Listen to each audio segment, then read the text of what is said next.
Hey.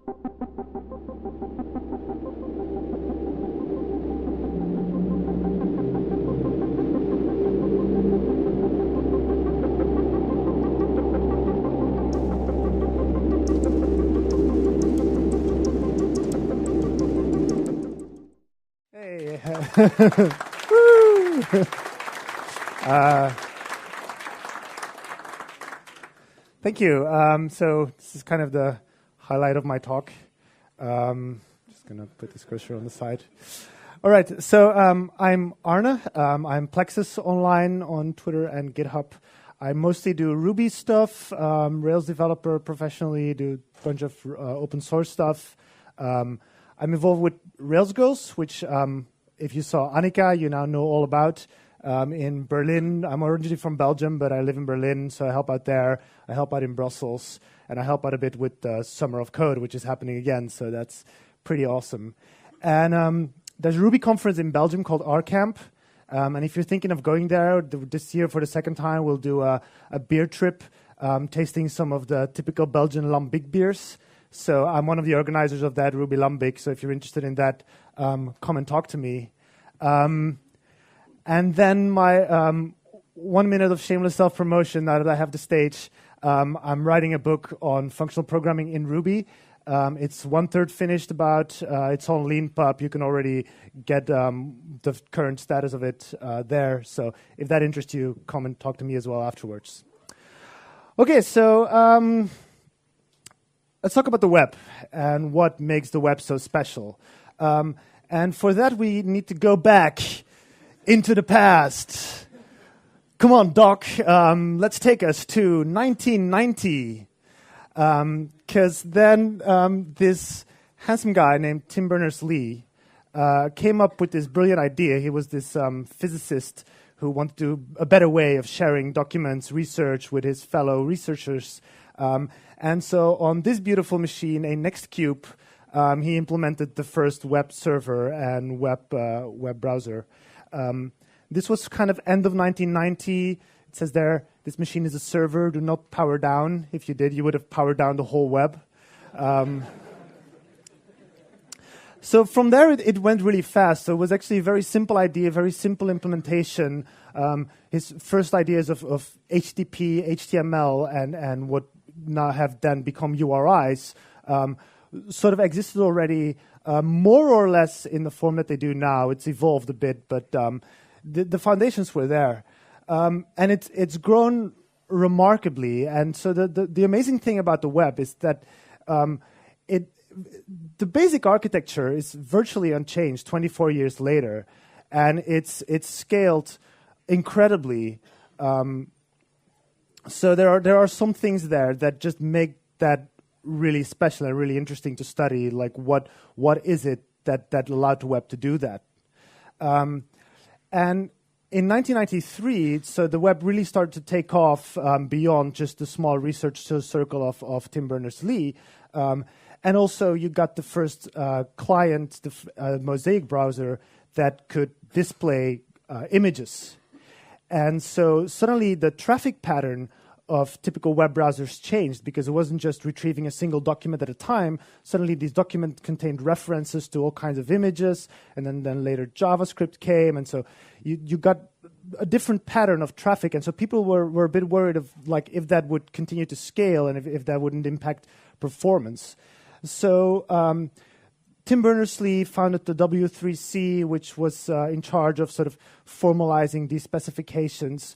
But the final specification work lie with the IETF, the Internet Engineering Task Force. And so they set about thinking about, okay, you know, how's the next generation of these specifications going to look like? And so there's this guy involved, Roy Fielding. He was part of that initial effort. And basically from 1994 on, he's studying these specifications and sort of the architecture that they have and trying to understand that what are the essential parts of it that we really don't want to change, even if this evolves, if we go forward and you know, we need to change some parts for performance, for whatever reasons, what are kind of the essential parts that we don't want to touch? And so from 1994 until 2000, he puts a lot of thought into this, does a lot of research on architecture, And he writes this groundwork dissertation in 2000 called Architectural Styles and the Design of Network-Based Software Architectures. I need to read it from the slide because I always forget the title. But it's this is the thesis that introduced the term REST, and we'll talk a lot more about that later in this presentation. But so the first part of the title, he says, okay, architectural styles. And so basically the first half of his dissertation is basically explaining what he means by an architectural style and sort of putting up a groundwork for reasoning about that and looking into some common styles that exist. And so in his thinking, an architectural style is defined by, well, first of all, the basic components. So you have components which are instructions plus state. So they're kind of encapsulated pieces that can transform data, and they have an outward-facing interface, and you can only communicate with them through that interface. What's inside is basically hidden from outside. Then you have connectors that mediate the collaboration, communication between these components, and then you have the actual data that's going back and forth. So this might sound a bit abstract, but basically any system, any network system can be described in terms of the structure, the composition of these basic parts. And then he goes one step further and he says, okay, if you choose a set of constraints, basically you say we decide on a number of rules that we're not going to violate of how we construct the configuration of these different parts. And so we take that set of constraints, and within that set of constraints, you can come up with all kinds of architectures, different ways of building your systems. But if they follow the same set of constraints, then they follow the same architectural style. And when you have a certain style, that style will exhibit certain properties that not necessarily directly encoded in these constraints, but somehow, the interaction, by choosing your constraints well, you'll get interesting properties from your system.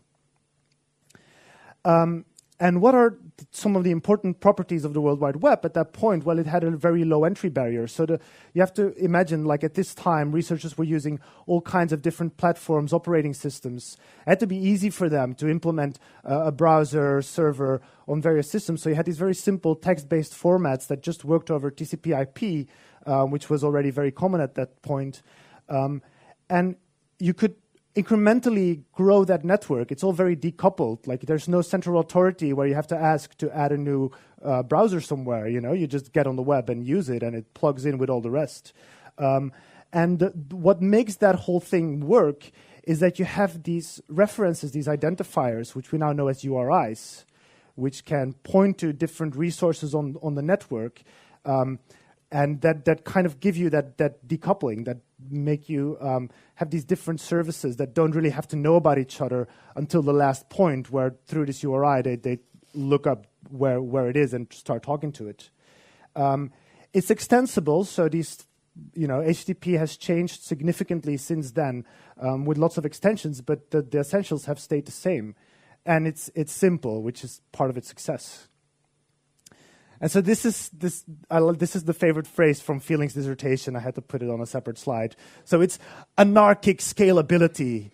So there's no central authority. It's anarchy, like everybody can add pieces to the system, and it just all keeps humming together, and it just scales to web scale. Like people talk about web scale nowadays. Well, there's only one thing that's really web scale. That's the web. So this is how Fielding kind of derives his architectural style that he thinks is, kind of what makes the web tick, and he calls it REST. It's all a bit abstract, but to kind of go in it, he says, okay, REST is when you have the constraint of a layered system. So you can, for instance, have gateways or proxies, and each layer only knows about the next layer and has no knowledge about what lies beyond that. So this is important for scaling, because then you can do things like load balancing, and client-server, of course, is quite obvious, but that makes that each, like clients and servers have specific responsibilities, and so each of them stays relatively simple. Caching, so individual parts of communication, individual pieces of data have metadata associated with them, which tells you if it's cacheable or not. So at any point between, in this layered system, at any layer can basically cache what it considers cacheable for whatever lies beyond it. So that helps again for scalability. Your browser can cache, you can have reverse proxies that cache, these kind of things. It's stateless, so each request kind of stands on itself, and you can kind of replay that request and get the same response. So the idea there is, other protocols that went before that, if you wanted to implement them, you had to keep a lot of track of state on both sides. Client and server had to keep track of, okay, where in this communication are we? What has already been said? Whereas on the web, each request is very on its own. So that stateless is important. Code on demand is what you get with JavaScript or with Java applets, which Fielding considers as an optional constraint. But you can do interesting things with that, because that way you can enhance your client without building a new client. You can basically, on the fly, make your client better. But the final piece, so he puts this all together, like this is the architectural style of all these things together: layered, code on demand, client server, caching, stateless system. But then when you add this uniform interface idea, this uniform URLs and uniform ways that components talk to each other, and suddenly it gets interesting, and you get what he calls REST. So the point here is that when you have a URI, what it points to, it's an identifier for something abstract. It's not, so in early web, a URI was a reference to a document. But Fielding says, no, like we need to get loose of this idea of that a URI points to a specific document. That's already too specific. A URI points to a resource, whatever that may be. So it's kind of this abstract idea of that you can point to things, and only at the very last point, when you try to request that, your client and your server kind of communicate how you want that thing to be represented. Do you want it as an HTML page, as some JSON, as some XML? So you get these different representations of these abstract resources. The point there is that it's a way of hiding information, hiding implementation of how these resources are represented on the server. Your client doesn't really know what operating system that is. It just needs to know how to work on these resources. So that's the idea of the uniform interface, and it's a very core part of REST. So this was 2000. He writes his dissertation. Now, in 1998, some people were also thinking of something else, which they called web services, and the main idea, the main implementation is SOAP. And SOAP can use XML and HTTP, so it was kind of considered a web technology. But when you look at the architecture of SOAP, it's very much non-REST. It doesn't work with resources, with representations. It's more remote procedure call, like when you call a function locally, but then over the network. The idea was that it was much simpler than the main alternative that went before it, which was Corba, which was this binary protocol for doing similar things. But somehow things got out of hand, and so what was intended to be a very simple protocol kind of ended up being something like this.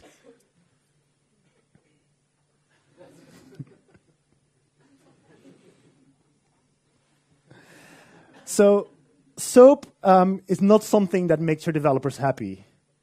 And it's not something that really, the thing with SOAP was that they wanted to use HTTP as a transport protocol, but keep that abstracted away in a layered way. So it didn't really use the full, like HTTP has headers for whether things are cacheable, uses status codes, has all these interesting meta information that modern APIs try to leverage that as much as possible, all that knowledge that has gone into a few decades of evolving the web. And SOAP kind of had a different philosophy. It's like, no, we can't really touch that. That's a different layer. So a few years later, something else happened. In 2005, the term AJAX was coined. So AJAX stands for Asynchronous JavaScript and XML. The XML there is kind of a legacy thing. It's not really that much about XML. But the point here is that suddenly, so we already talked about code on demand. You can make your client better on the fly. But this was kind of limited because your client still couldn't do its own network requests. So you could load some functionality in a client and let the people use that there, but it was limited in what you could do with it because that client couldn't really talk back to the server. If you wanted to go back to the server, you still had to go through a full page reload. So Ajax changed that. Suddenly your JavaScript really became, you could start building really applications in there that could do their own network requests back to the server. And so you got these rich internet applications, you got Web 2.0, this was the early days of Facebook. So this is kind of where we see this shift where the browser, which was always just a document browser, starts shifting very slowly but very persistently towards being more of an application platform. And so suddenly you have this JavaScript talking back to the server, so we need some protocol, some way of building that. And we've already seen that developers aren't really that fond of using SOAP, and especially using SOAP or something like that from your browser. I don't know, it's probably close to insanity. So people came up with their own ideas, and they just, we came up with this very lightweight thing called JavaScript object notation. It's very simple. It's just built these very easy services where we send some JSON to the server and we get some JSON back, and everybody's happy. But it was all pretty ad hoc. Lots of people reinventing the wheel, and it was kind of lacking this uniform interface idea. Like everybody kind of implemented their APIs in their own way, and a lot of it was going back to the remote procedure call style. Perform this action on the server and give me something back. Completely ignoring this concept of resources and this abstraction that makes the web scale so nicely. So Rails, REST, and how to make fielding care-mat. So 5 steps. Read Fielding's thesis, pick a few ideas from it, build some APIs which basically do CRUD, so basically your database operations, create, read, update, delete, over JSON, and call that REST. And then watch Fielding throw a hissy fit. So this is a very famous rant from Fielding where he says, okay, everybody's calling their APIs REST nowadays. This is not REST. Call it whatever you like, but there are certain, so there is so much coupling on display that it should be given an X rating. Like, very nice graphic quote there. So that's kind of where we are today, that a lot of people still talk about REST in this sense. And so to kind of make the distinction between actual REST, some people have started calling actual REST hypermedia APIs. So that's kind of where we're heading with this. So, to go back to this, so what the problem with these APIs is that, sure, they got some good ideas from Fielding, like the idea that you have resources. Say that you have a URL that points to a user resource, and you can put to that, I suppose, to create a new one, or post to update it, or the other way around. I always forget. But these URLs are what is called out-of-band information. You have to communicate this, like your server and your client both need to know about this hierarchy of URLs. Whereas in a proper hypermedia system, your server is the only one who knows about your URL structures. And it just passes you links to navigate around and to find everything out. That way you can also change where things point to and sort of get that nice scalability, that way of evolving your systems. So that's one of the main violations. The other thing is that what Rails really did, and many systems after Rails, was making it simple when you have a database table to expose that table to your JavaScript application so you can do those typical database operations. But what Fielding proposes, if you really want to get all these benefits of a web architecture, is that you think of your application as a state machine. So the point is that your application can be in different states, and these states, you can go from one state to another. That's basically following a link. So one representation of a resource is basically one state that your application can be in. I know this is pretty abstract. I'm trying to make it as clear, but there's plenty of time for questions at the end if this is not very clear. So what Feeling says is, hypermedia is a simultaneous presentation of information and controls. And the information becomes the affordance through which the user or the automaton obtains choices and selects actions, right? So there's two big words in here. Hypermedia or hypertext is media intertwined with hyperlinks to form a nonlinear medium of information, just like we know the web, like there's just all these different pages and you have links between them. So it's a nonlinear system of information. And affordances are the set of possible actions the user is made aware of. So contrast this with a typical, popular named REST API. Nowhere is your system being made aware of what it can do. This is something that you communicate separately. You can do a post to this URL, this is what it does. Whereas in a hypermedia, that's all kind of inside the information that you're sending across. So if you really want to adopt this idea, you choose your media type. This is what used to be MIME types. So this is how you're going to represent your resources. Something like HAL plus JSON or JSON LD. These are kind of attempts at standardizing this to have media types for representing resources in a hypermedia way. Then you define how different things can relate to each other. This is an idea that goes back to the Atom specification. I don't know if many people are familiar with Atom, but they kind of came up with this idea that if you have one resource, in this case it were documents, and say, if it's a list of documents, maybe one link points to the next part of the list, maybe one link points to the author resource, maybe one link points to a way to make a comment on that document. So these are different relationships that you can have between your representations, between your resources. And so you drive your application state through these links, through these hypermedia controls. So one type that's kind of slowly becoming popular, this is still all a bit early developments, but one that you see a lot already is HAL. And here's an example. So HAL basically says, okay, it's just a JSON object with some fields on it, but then you have this special links hash object in it. So it contains, in this case, a link back to itself. So this is I work at Ticketsolve. This is an Irish company that has a platform for selling concert tickets. And this is a representation of a single account of one of our customers, basically. In this case, they're a theater called Leicester Square Theatre. And so this is a representation of the resource Leicester Square Theatre.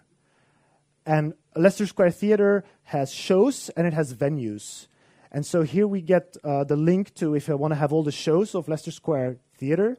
Or if I want a specific venue, here is a link template to request that venue.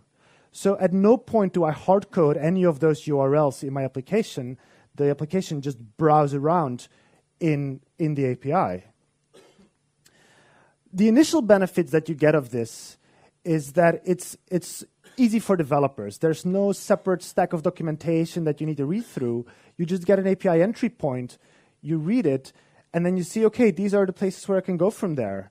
And you can just browse around, poke around, and sort of form your mental model of this whole space that the API allows you to access. And same with your client. You don't have to hardcode all these links. It just follows the links that are present in the information. Longer-term benefits, so for to say that suddenly you decide that some of this, your system's growing too big and you want to split it over multiple systems, you can just update those URLs to point somewhere else and have that scaling benefit of maybe you want to put some stuff on a content distribution network.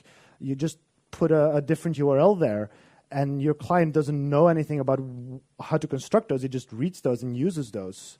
You can also add extra information in there that an older client simply ignores, but that newer clients can make use of. So you kind of have, the same way that the web has evolved so newer browsers will just ignore any HTML that they don't really recognize. In a similar way, you can evolve your API.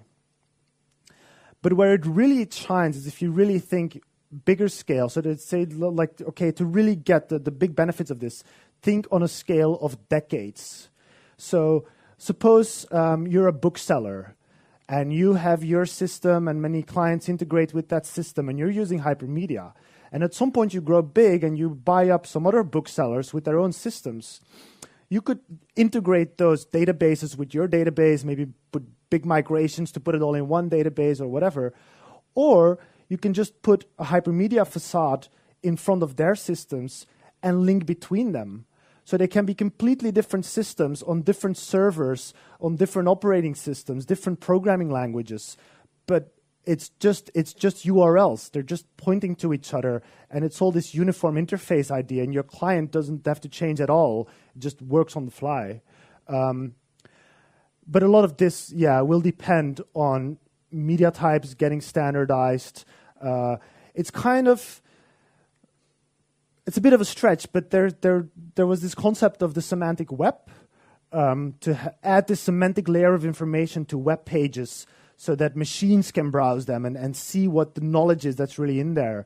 And that relies a lot on standardizing vocabulary so that you know the semantics of a certain piece of information. So kind of the same thing comes back here. If we can standardize for certain problem domains, vocabularies and link relationships, then suddenly completely different systems, even from different vendors, can start linking to each other, also for machine consumption and not just from human consumption from a browser. So that's kind of the future where hopefully we're going to. So there's still a lot of experimentation happening on this.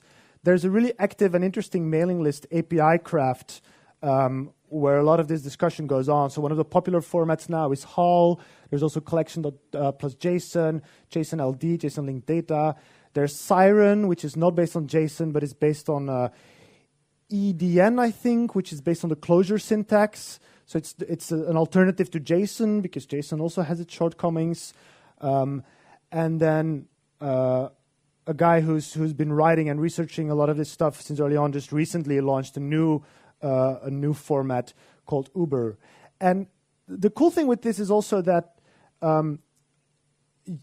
even if new formats arise, because HTTP already has this content negotiation mechanism where your client says, okay, this is the stuff I understand, and then your server looks, okay, this is the stuff that I can serve up, and it just gives like the best thing your client can deal with. So even if a newer format comes around and you want to support that, you can just like serve up the representation that's best suitable for the client. Not sure what's going on there. And so, the future, this non-local linking, this linking across organizations where you really get a machine-consumable web the way that you have a hyperlinked web that we have today, I think is really interesting. What you already see now is that directory services are springing up. So how do we find out service providers that can offer certain information, certain services, aggregators that read these different APIs and aggregate the data. Hopefully in the future, this is, I don't know if you're familiar with the Unhosted initiative. It's basically an idea of building rich browser applications that are not tied to a specific vendor. And so you can basically let them talk to whatever backend you preferred. Instead of signing up for Gmail, you just have your mail application in your browser, and you can use whatever mail provider that supplies that interface. So I'm really excited about that possibility as well, with that going more mainstream on top of these APIs. So that was a lot, I guess. So are there any questions?